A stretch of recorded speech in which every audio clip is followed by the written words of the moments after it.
Just 40 kilometers south of the city of Bordeaux, you arrive in the town of Sauternes, home to some of the greatest sweet wines in the world, and certainly the most expensive, which is Chateau d'Yquem, selling for about $1 billion a bottle. What makes it so special here is that you have this unique microclimate, which is heavily influenced by the fog, which you can see in the background. And that's created by the intersection of two rivers, the Sauternes and the Garonne.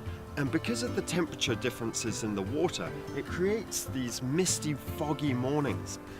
That is the catalyst for the all-important botrytis. What is botrytis? Well, it's a noble rot. It's like a mold. It's a fungus. It makes the grapes look absolutely disgusting. It shrivels them up. It's like a little furry mold on them. And it concentrates the flavors and it concentrates the sugars. And so you create these majestic, unctuous, sweet white wines that can age potentially for 100 years.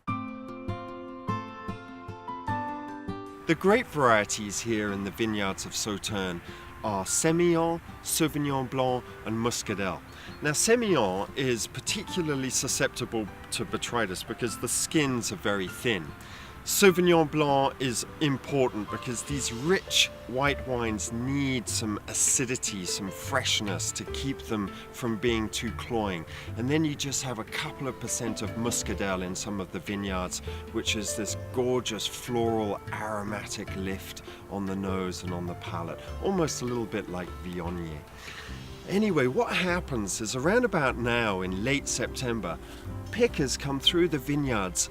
And instead of picking a whole bunch, they actually just search out the botrytis-affected grapes and they pick them one by one.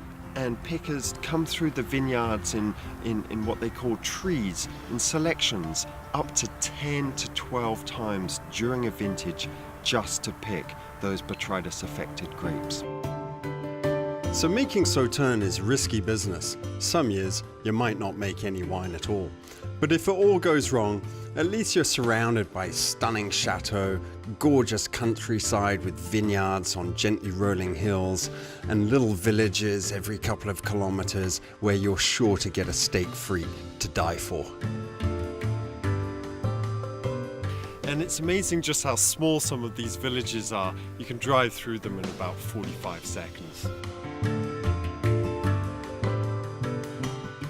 When it comes to food and wine matching, there's nothing quite like Sauternes and foie gras.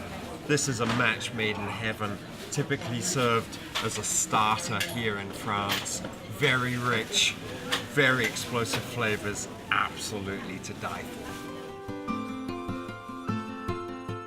On the banks of the Garonne River, you often see a lot of corn planted, and you wonder why they don't plant vines, especially when land around here can be worth millions of dollars per hectare.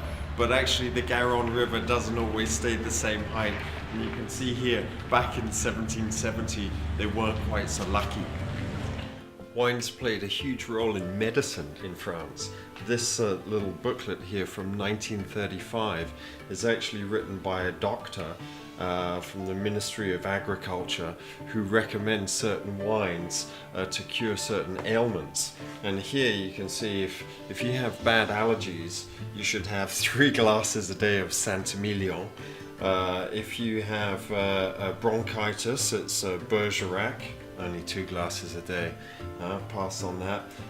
The one you don't want is cirrhosis of the liver, because then you're on mineral water. And here in Sauternes, if you have a problem with your liver, well, a couple of glasses of Sauternes. In fact, you win 3 per day, and then you'll be all better.